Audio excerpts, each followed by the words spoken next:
Welcome everyone, my name is Eugeniusz Romer and this is Układ Sił, Balance of Power. Today we are in New York and I'm very pleased to be joined by Matthew Boyse from Hudson Institute, former senior US diplomat responsible for Eastern flank of NATO. Welcome, sir.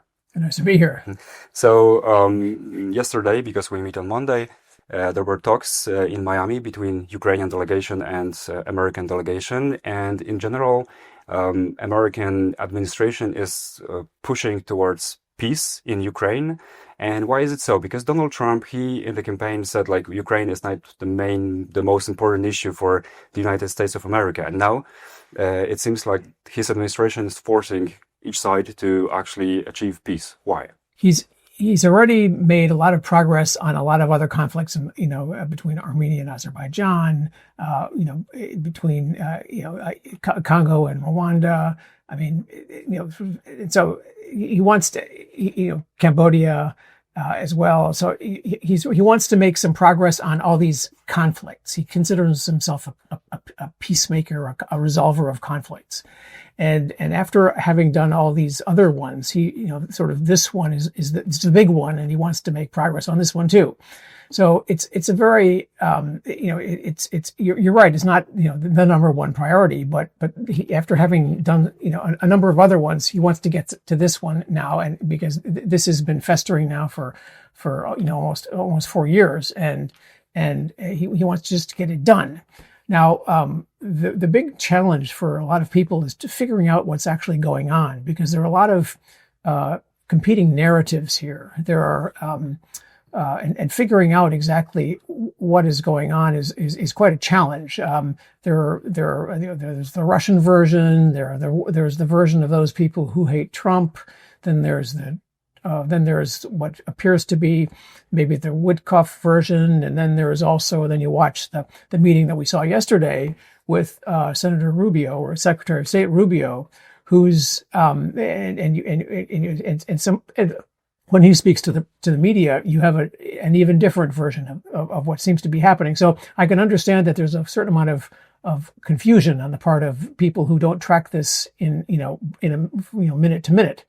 I would just urge people to be very careful in what they conclude and how early they conclude it, because you have a lot of noise, and you have a lot of differing reports, some of which different spins on what's going on, and so I think this is a work in progress.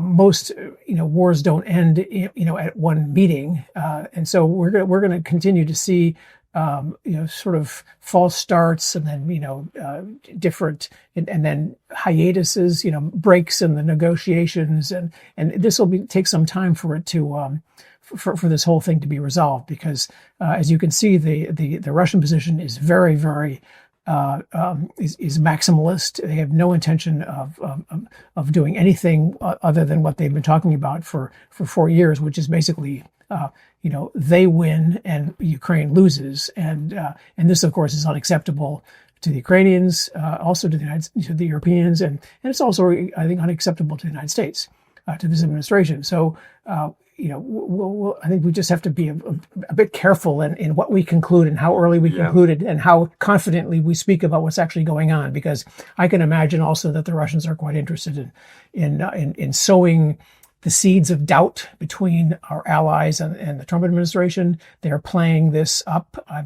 It's part of the Russian kind of active measures approach, disinformation approach. I mean, their whole negotiating style is to sow confusion and to exploit the differences between various even differences within negotiating teams, etc. So it wouldn't be at all surprising if that's a factor as well. So you mentioned different narratives that actually describe what's going on and what's the purpose of the American administration. So in Poland, what I hear as a journalist is that many people, they believe actually America wants to pull out Russia from the Chinese orbit, because Russia is more and more heavily dependent on the Russian market, on the Russian economy. And the longer Russia wages the war, the deeper the problem is. And when the Chinese are perceived by the administration in general, by America as an adversary, so it's not good for Russia to align with China. It's not good for America. So do you think that this plays a role in the strategy of the current administration?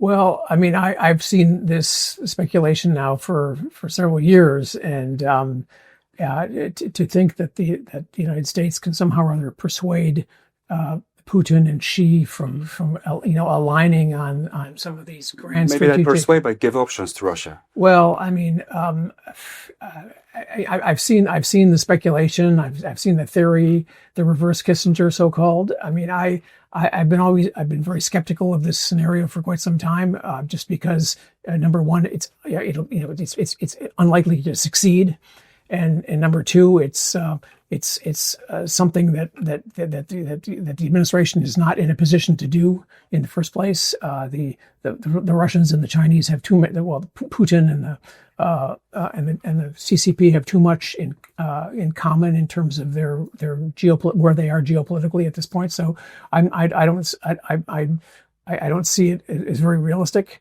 I know the speculation continues.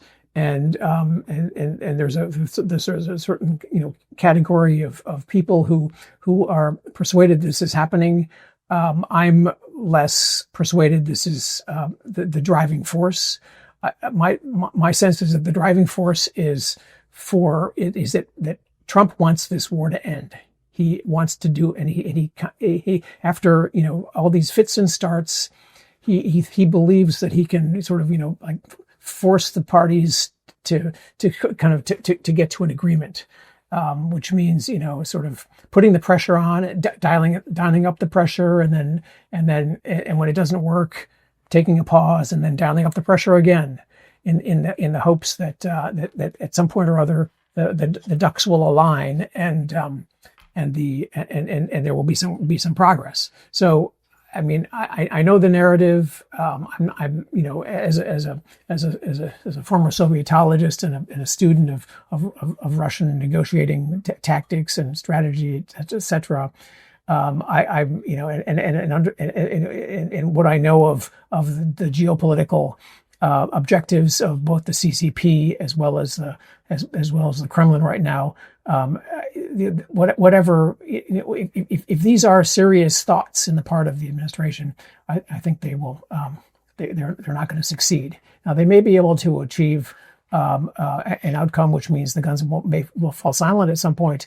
But this would not be neither. This would not likely. This is not going to come somehow or other cause a some sort of fissure between those two anti-Western parties. But Donald Trump, actually, he many times he mentioned that he wants to make business with Russia or in Russia. So he started actually his peace process with it. So do you think also this is a huge motivation for the administration to conduct such peace talks? Because many media reports that, for example, recently the Wall Street Journal, I think they wrote a huge article about it. Yeah. Also in our region, in Poland, in other countries, people believe that maybe Americans want to make business with Russians, so that's why they are pushing so hard, even on Ukraine, to actually maybe give up some land. And it also is connected with the Chinese problem, right? Because when there are American investments in Russia and Russia is benefiting from this mutual trade, so maybe it has less incentives to be closer with China, right? Yeah, I mean, I've seen these reports too. I'm sure that people have been attracted to doing business with Russia now for a century, even during the Soviet period. People were seeking, thinking that this might actually build stable relationships or build constituencies for peace. It's never really worked. Sorry for interrupting. Do you think that Donald Trump believes that he can change the course of the history? Yeah, I mean, it's hard to get into his mind.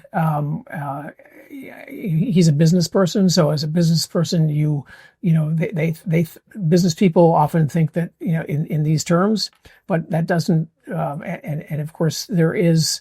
I mean, they do. I think they do think of Russia as a potential business partner down the road, but I would be careful to impute business motives for why they're doing what they're doing. The overriding factor is they want to end the war. And that's something that everyone shares. It's a goal everyone shares. It's and even I, as a former diplomat, I understand exactly. It would be great to have this war end. I understand what people have to, negotiating partners or parties have to do to get to end wars. You have to sometimes deal with some of the most despicable people on the planet. Look at Korea, look at Vietnam, look at the Taliban. I mean, these conflicts have all ended, wars have all ended. But then, that's wearing your diplomat hat. If you wear your analyst of Soviet foreign policy or Russian institutions or Russian imperial thought or Russian, ideology, imperialist ideology from today, then you start, you get very skeptical that this is actually going to work, because however much you may seek or wish to have peace, the other side has to be interested in that too. And in this case, we're not seeing very much evidence of that at all. In fact, there's very little of it. In fact, virtually none. And so, but here again, this is one of these. You have to understand how important how Trump wants to end this war, and nobody else can do it. And so, they're trying whatever they can to reach some agreement, including with sort of thinking about some sort of economic relationship afterwards, after the guns fall silent. Now, of course, it's a little rich for countries or people to criticize that when they allowed the Germans, for example, or the many other allied countries to have long-term relationships with Russia, economic relationships with Russia, even after 2014. So we have to be a little bit careful about having the bar higher for some countries than for others. This practice has not been very successful in terms of building stability with this regime in Moscow. So, taking that into consideration, do you believe that actually the United States should pull out the troops from Europe, because this is what Donald Trump said he wants to do, and he started to do actually because Romanian authorities, they said recently that some American troops will be taken back to America from this country.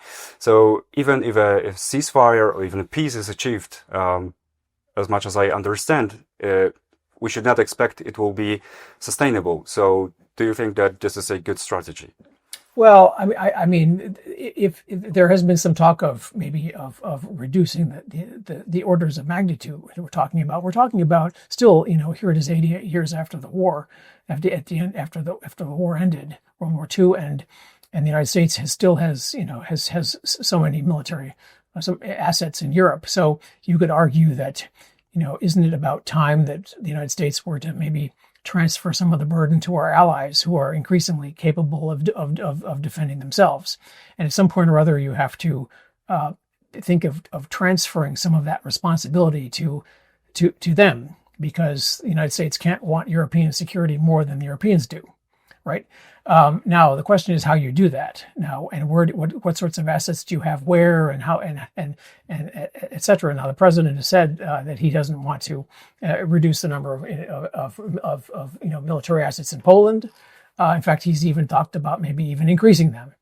And so, I mean, there's been no discussion of reducing them, in other Eastern flank countries, except in the case of Romania, Now, I think that actually that is I was disappointed to see that because even you, of course, represent, you come from Poland, which has an actual border with Russia. Romania doesn't, even though Romania's airspace is violated even more often than your airspace, right. And even though the Baltic, the Black Sea area has been the location of more conflict in after 1991. After the collapse of the Soviet Union than the Baltic area has. The Baltic areas, there have been no wars in the Baltic, in your space, on the northeastern sector of eastern flank. But there have been, depending on how you define them, as many as 10 wars or conflicts in the Black Sea region. So you would expect a certain amount of attention to be paid to the areas where there are wars or frozen conflicts or conflicts of one kind or another, especially when you have a hot war going on right now. So I think that was unfortunate, but that does not mean that there are no military assets in Romania. They're not withdrawn. So people have to be very careful about using this word withdrawing. Are we talking about a few hundred for a certain period of time? Or I didn't hear any. I was in Europe, in Germany in the mid 2010s when the Obama administration withdrew all the tanks from Europe, and nobody complained about that. So maybe the situation was different then. This was after Crimea. So the point is that I think you have to be a little bit. You have to because so many people have such strong views about Donald Trump, they are predisposed to criticize him for things that they gave Obama a pass for. One of the reasons we're in this mess in the first place is because President Obama did so little after 2014. And of course, President Biden did a lot during his administration, but he did much less than he could have done. And so now that we have all this attention on President Trump, which of course is natural, but we have a lot of there are antecedents to this, and I don't remember hearing the kinds of criticism of Obama withdrawing all the tanks from Europe as I did from after this decision to in Romania not to replace a rotation, especially when we have so many assets in Romania to begin with. And you mentioned the fact that the United States, they want actually the Europeans to take more responsibility on themselves of their own defense, and that seems right and fair. But on the other hand, when you actually ask for that, the other side of this situation is your partners can be more independent from you, can develop, for example, their own satellite capabilities, long-range capabilities, and so on. So it means they can also not so often align with the United States and Washington. And do you think that there's a sense of it in the administration? I think there are a lot of shrewd people in the administration who are watching closely what's happening in Europe. There are those in Europe who are using this as an excuse to say, well, if the Americans, if Trump doesn't behave the way the United States always has behaved, then we're going to, go off in our own direction. I think that would be profoundly mistaken and counterproductive. And the cooler heads, the really wise people won't go that way. But you have some hotheads, people who are either nationalists or people who don't like President Trump, or who've got a problem with the United States for whatever reason, who may sort of try to go off in this direction. But it would be counterproductive and a mistake because of the assets that the United States brings to bear and the commitment that the United States has to the security of Europe. Still now, Article 5 still holds. The United States is still deeply, deeply connected in security terms, and it's unimaginable that a lot of European militaries would be able to perform sufficiently well in any kind of a conflict without the United States. So you have these pundits, or you have, opinion writers and newspapers, you have politicians spouting off and saying various things.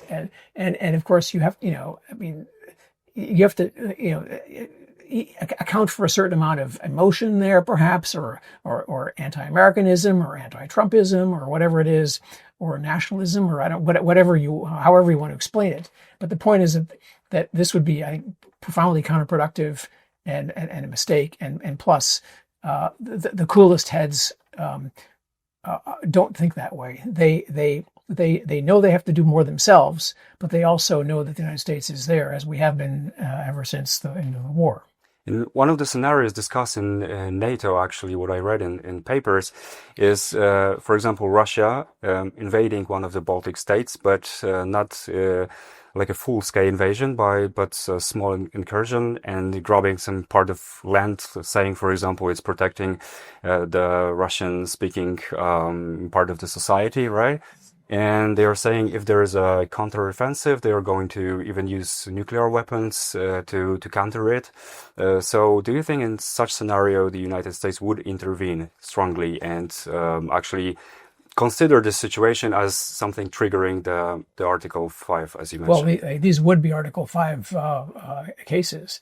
Now, right now, what we see in the case of Russian behavior is they are sort of throwing out these comments all with some regularity to sow doubt in the population, to intimidate the populations, to intimidate policymakers, to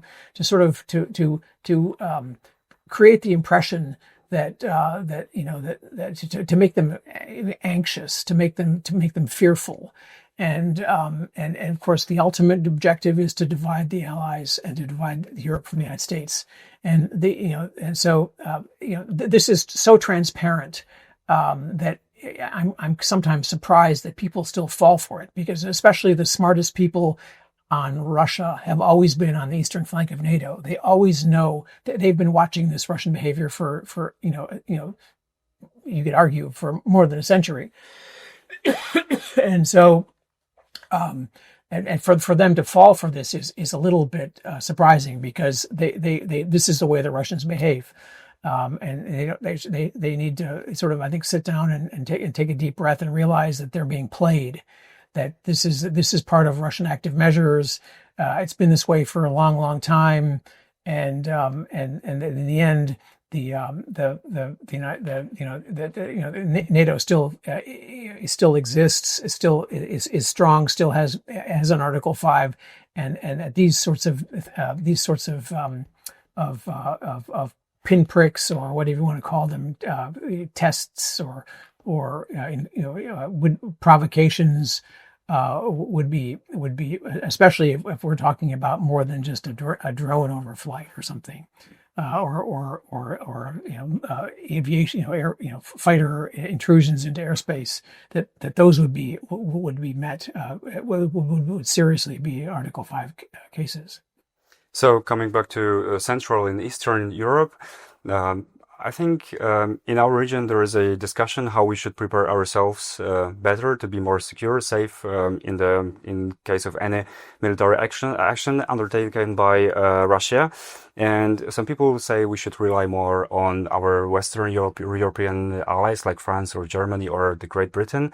Some say we should align more with the United States, and some say we should build like regional formats. So like, for example, with the Nordic countries, with Baltic countries, and so on.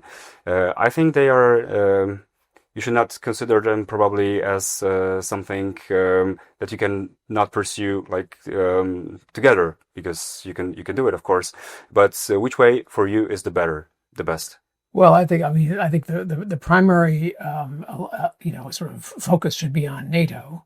The secondary focus should be on ensuring that countries are themselves strong.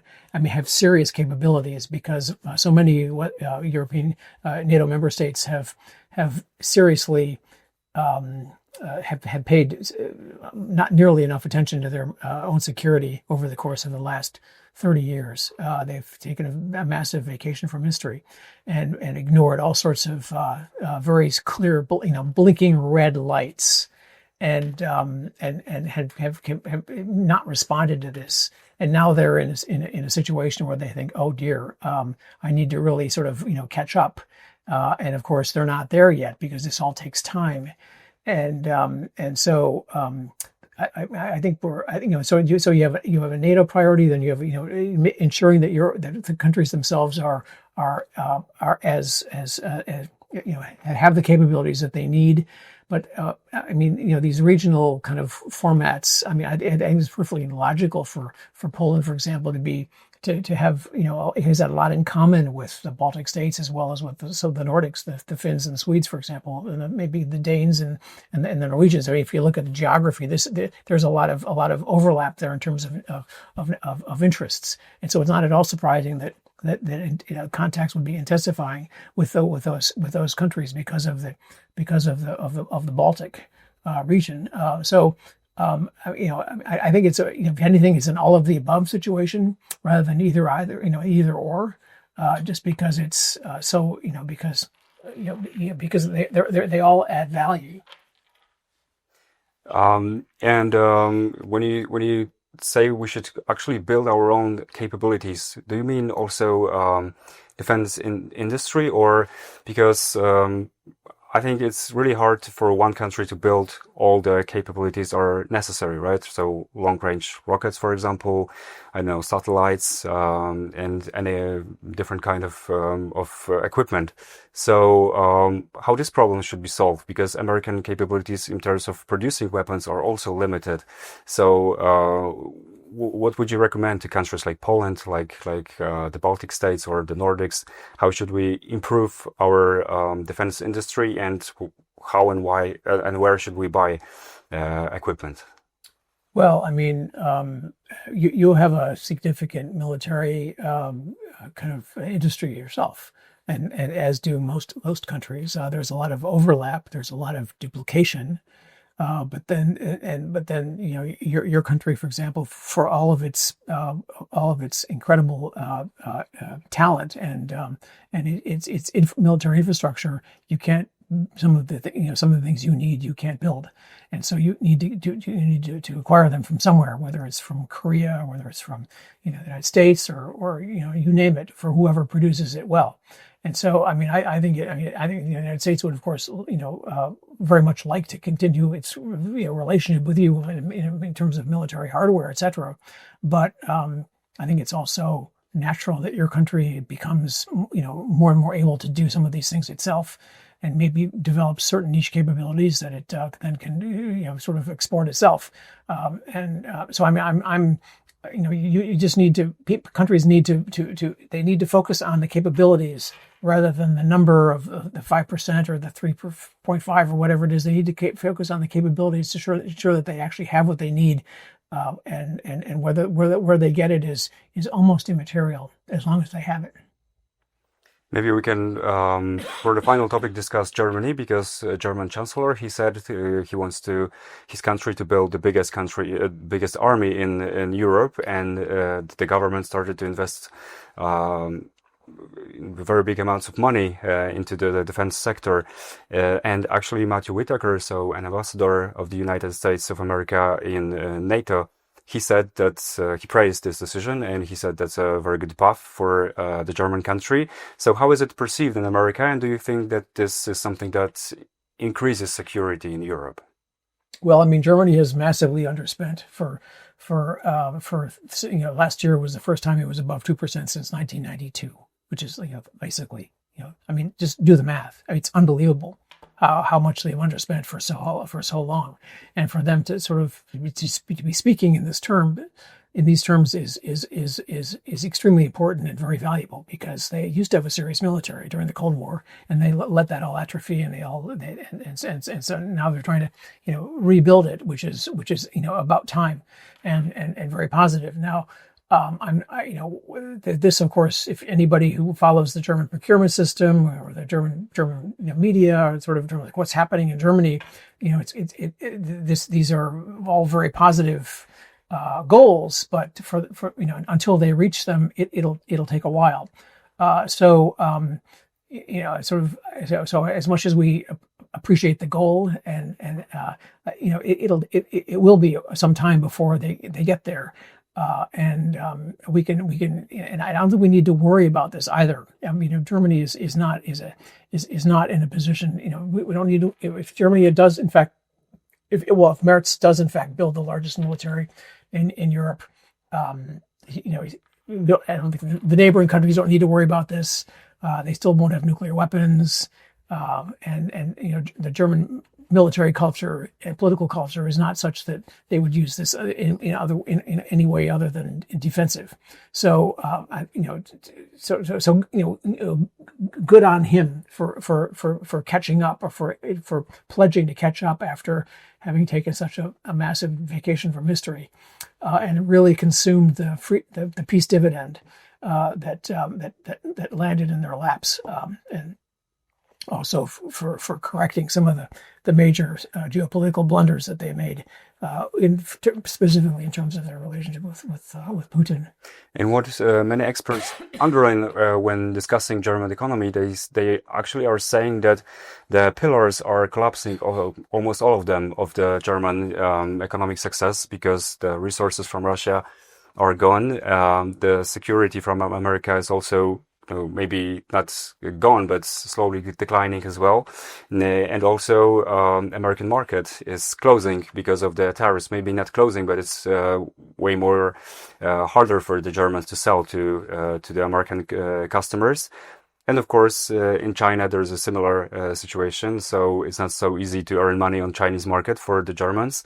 So do you think that imposing tariffs in such geopolitical moment was a good decision, because it hampers German economy? And if America expects Germans and Europeans in general to spend more for their own defense, so maybe the government should also ease a bit those other measures like tariffs, so we can build our militaries faster, actually. Well, the tariffs are not the reason why the German economy is in the doldrums.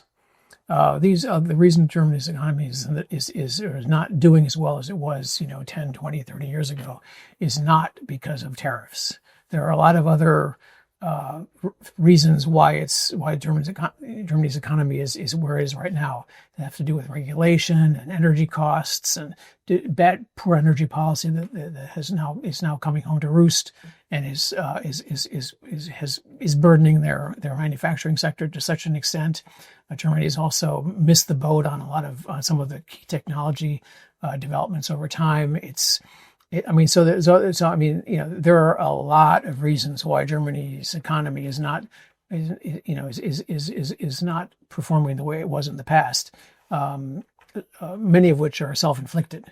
I would dispute the narrative that this is somehow or other just because of tariffs, or that tariffs are playing a major role in this. It just means that. Germany's economy is still strong, is still very strong. Germany is still a very major country. It's still a very, very important economy, and it still has massive, kind of reserves that can be drawn upon. So I would be so if they can only make the right political decisions, that will get them to where they, to the point where they can actually do all the things that they want to do. But that's a big, big if, because coalition governments are notoriously difficult to manage in terms of achieving outcomes, especially when you have the coalition that you have right now with significantly different approaches towards the economy. To reduce it to tariffs is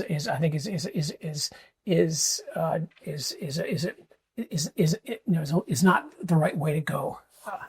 Yeah, but I think one of the main sources of German income was actually American market and cars that Germans were selling. So I think that's a very important issue for them when you of course it is. Yeah, discuss it with Germans. Of course it is, and Germans produce good cars. They produce great cars, and they've been selling to the United States for decades and decades.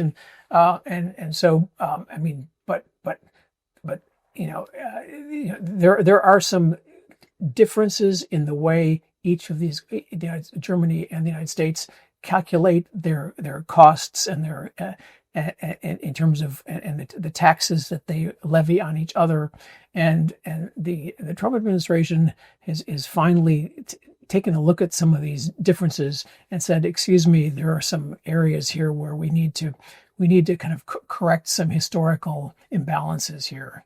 And so, Americans will still buy German cars. but maybe some of them, more of them, may be made in the United States, and because German cars are good, and Americans like them, and let them buy German cars. But the question is, many of them, of course, are now being made in the United States. Maybe more of them will be made in the United States, in which case, Germany will be producing fewer of them in their own country, maybe more in other countries. The profits, will then, of course, will be returning to the home country. So, this is one of these, these are adjustments to long-standing ways of doing things. Are usually, these adjustments are not always easy, and they involve disruptions, and of course most the arrangement thus far was quite favorable to Germany, and now it might be more favorable towards the United States. Okay, we started this discussion, this interview with Ukraine and the peace talks, so maybe we can make a loop and finish also with this topic. Do you think that the peace is coming, like it's going to be achieved soon? Because you also mentioned some frictions in the current administration, because we have Marco Rubio, the Secretary of State, who was perceived as a person with hawkish views on Russia, and we have Steve Witkoff, who is perceived rather Russian-friendly. So if you have two different approaches, so is it made on purpose by the administration? Do you think this is going to lead to into one direction and one successful solution? It is. I don't think it's going to happen anytime soon, because of how far apart the two sides are. I mean, you have Russia, which is determined to eliminate Ukraine from the face of the earth, and has given no indication that will make any compromises whatsoever. It's sort of what's mine is mine, and what's yours is negotiable, and that is not the basis of a negotiation. So it's hard for me to see this actually happening. I mean, in terms of the differences in the administration, I mean, all the administrations have differences in terms of nuances, and Secretary Rubio, from what I see, has a very realistic understanding of the regime in Moscow. Has an appreciation for the value of allies, has an appreciation for the situation in Ukraine because of his continual stressing of the need for an independent, sovereign Ukraine and a long-term peace. And he knows a lot more about dictatorships than Steve Witkoff does. But Steve Witkoff also wants to do his part in getting an agreement. So I think that they'll work it out. And sometimes it's useful to have differing views, because all administrations have them. And this one is, but I think it's also maybe a little bit. We need to be careful about overestimating the degrees of differences. So but we also notice that after each confusing period where there were mixed messaging and all sorts of confusing developments, or Marco Rubio steps in, sets the record straight, and then we're back to a realistic scenario. So I think it plays a very positive role in this, and will And hopefully we will see this war to end. Thank you very much for this very interesting and insightful interview. Yeah. So I was interviewing Matthew Boyse from Hudson Institute. Matthew Boyse is a former senior U.S. diplomat responsible for Eastern NATO flank. And many thanks to our viewers. Bye-bye.